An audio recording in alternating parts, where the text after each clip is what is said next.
अकेले नहीं आ रहे हैं, उनके साथ दो तरीके का डेलीगेशन है। एक डेलीगेशन उनका अपना पूरा कैबिनेट है, वहाँ के जो वाइस प्रेसिडेंट है वो भी यहाँ पर आए हैं, उससे पहले आकर के वो प्रधानमंत्री से मुलाकात कर चुके हैं। आज संसद भवन में उनकी तस्वीरें भी काफ़ी ज़्यादा दिखी जब वहाँ पर आए। उनके साथ साथ पूरा बिजनेस का एक डेलीगेशन आ रहा है, और जिस तरीके का कॉम्बिनेशन है, उनके रक्षा मंत्री यहाँ पर आ रहे हैं, उनके गृह मंत्री यहाँ पर आ रहे हैं, उनके वित्त मंत्री वो यहाँ पर आ रहे हैं उनके साथ साथ। ये दर्शाता है कि ये दोनों देशों के बीच जो नया अध्याय आ रहा है वो दरअसल कई पहलुओं को जोड़ेगा, जैसे कृषि मंत्री का आना, स्वास्थ्य मंत्री का यहाँ पर आना, परिवहन मंत्री का आना, आर्थिक विकास मंत्री तक का आना। ये दर्शाता है कि हर आयाम पे, हर पहलुओं पे दोनों देशों के बीच रिश्ते को एक नए आयाम देने की कोशिश की जाएगी। दोनों देशों के बीच इन सारे क्षेत्र में कुछ न कुछ करार होगा, या फिर करार नहीं होगा तो वहां पे जाकर के एक बातचीत जरूर होगी जिसकी नींव डाली जाएगी आगे आने वाले करार की। रक्षा मंत्री का आना, गृह मंत्री का आना, कृषि मंत्री, स्वास्थ्य मंत्री, आर्थिक विकास मंत्री, परिवहन मंत्री, अब सोचिए इस तरह के पूरी की पूरी कैबिनेट यहाँ पे आ रही है। अपने आप ये बहुत कम ऐसा होता है। आमतौर पे आते हैं तो राष्ट्रपति होते हैं, राष्ट्राध्यक्ष आते हैं, उनके साथ कुछ उनके सलाहकार आते हैं, लेकिन इस तरह के पूरी कैबिनेट आना ये अपने आप में बहुत बड़ी बात है। बहुत बड़ा मैसेज जा रहा है कि ये रूस किस कदर भारत के साथ अपने संबंधों को प्रगाढ़ करना चाहता है। और यहाँ आने से पहले रूस के राष्ट्रपति का, रूस के सरकार के प्रतिनिधियों का अलग अलग जिस तरीके से बयान है, उस साफ तौर से दर्शाया है कि भारत अगर एक कदम आगे बढ़ाता है तो रूस वहाँ पे दो कदम आगे बढ़ाएगा। तो दोनों देशों के बीच में रिश्ते को प्रगाढ़ करने में कहीं कोई कंजूसी नहीं दिखाई जाएगी। इस बात का संकेत पहले ही दिया जा चुका था, और अब जब वो आ रहे हैं तो पूरे कैबिनेट के साथ आना, और बिजनेस डेलीगेशन भी आ रहा है। और बता दूं कि जब ये बातचीत होगी तो आप लोग ये उम्मीद मत करिएगा कि बस शाम तक तो सारे एमओयू साइन हो जाएंगे, सारे ऐलान हो जाएंगे, ऐसा आमतौर पर होता नहीं है। लेकिन जब इस तरीके का पावरफुल कैबिनेट भारत आता है किसी राष्ट्र की तरफ से, तो जब बातचीत होती है तो बातचीत में कई सारे रिश्ते के लिए, कई सारे समझौते के लिए, कई सारे करार के लिए एक कह सकते हैं कि एक नींव डलती है।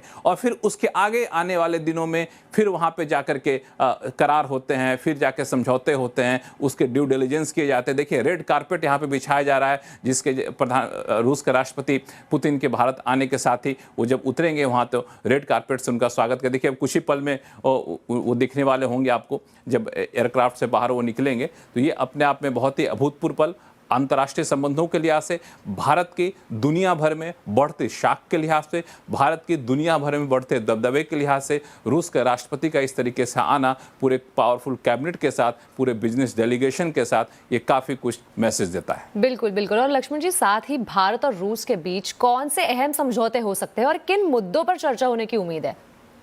देखिए ये जो दौरा है इसको तीन हिस्से में बांट के देखिए। पहले इस दौरे का एक स्ट्रेटेजिक इंपॉर्टेंस है, एक रणनीतिक महत्व है। वो रणनीतिक महत्व इस मायने में है क्योंकि रूस का राष्ट्रपति ऐसे समय में आ रहे हैं जब सब ये देख रहे हैं, दुनिया के बाकी देश, चाहे यूएस हो चाहे चाइना हो, कि ये लोग किस कदर आपसी सहमति कर रहे हैं, किस कदर दोनों में जुड़ाव हो रहा है। तो इस लिहाज से काफ़ी महत्वपूर्ण है। दूसरा, इसमें एक डिफेंस सेक्टर को लेकर के है। डिफेंस सेक्टर काफ़ी महत्वपूर्ण है भारत के लिए, रूस का डिफेंस सेक्टर।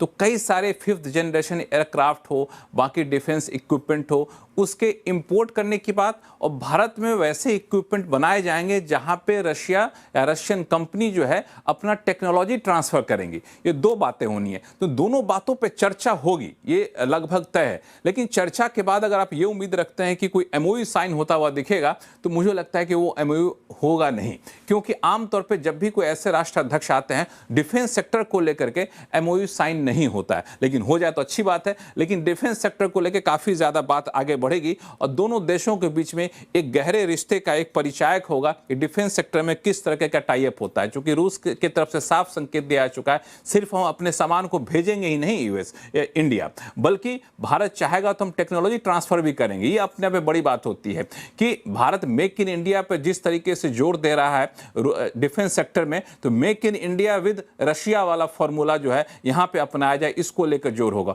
और भारत भी खुशी खुशी इस फॉर्मूले को अपना सकता है क्योंकि डिफेंस सेक्टर में रूस हमेशा से भारत का सबसे विश्वस्त पार्टनर रहा है।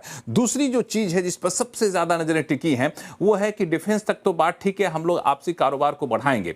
दूसरी बात है कि जो बाकी के जो नॉन डिफेंस, गैर डिफेंस वाले जो सेक्टर है वहां पे काफी ज्यादा ट्रेड डेफिसिट है। ट्रेड डेफिसिट का मतलब यह हुआ कि रूस से हम बहुत ज़्यादा इंपोर्ट करते हैं, लेकिन रूस हमसे बहुत कम इंपोर्ट करता है। मैं एक डेटा पढ़ रहा था तो भारत से रूस को एक्सपोर्ट जो है सिर्फ $5 बिलियन का है सालाना, लेकिन रूस से भारत में जो इंपोर्ट होता है वो करीब 64 बिलियन है, यानी काफी बड़ा ट्रेड डेफिसिट है। हम सामान बहुत लेते हैं, भेजते बहुत कम है। अब रूस भी चाहता है कि इस ट्रेड डेफिसिट को कम किया जाए ताकि दोनों देशों के बीच में कारोबार के रास्ते रिश्ते और ज्यादा मजबूत हो। तो ये कम करने की गुंजाइश कहां कहां है? तो बहुत सारे सेक्टर हैं जहां पे कम करने की गुंजाइश है। जैसे फार्मा सेक्टर है, भारत के फार्मा सेक्टर से काफी कुछ रूस में एक्सपोर्ट किया जा सकता है। ऑटो सेक्टर है, उसकी काफी अच्छी डिमांड के संकेत वहां पे मिले हैं। एग्री प्रोडक्ट के सेक्टर है, वहां पे काफी ज्यादा डिमांड मिले। इसी वजह से आपने देखा होगा कि रूस के राष्ट्रपति के साथ जो पूरा उनका कैबिनेट आ रहा है उसमें एग्रीकल्चर मिनिस्टर जो वहां की हैं वो आ रही हैं, जो परिवहन मंत्री हैं वो यहाँ के आ रहे हैं। तो ये दिखा रहा है कि एग्री सेक्टर में, ऑटो सेक्टर में काफी कुछ होने वाला है। सोशल वेलफेयर मिनिस्टर वहां के आ रहे हैं, जो दर्शा रहा है कि फार्मा सेक्टर में काफी कुछ हो सकता है। तो ऐसे प्रोडक्ट को, भारत के ऐसे प्रोडक्ट जो हैं उनकी रशिया में काफी ज्यादा डिमांड है, तो ऐसे प्रोडक्ट को काफी ज्यादा बढ़ावा दिया जाए और रशिया भी भारत के ऐसे प्रोडक्ट को काफी अच्छे से इंपोर्ट के लिए सहूलतें प्रदान करे, जिसको लेके करार होने की संभावना जताई जा रही है।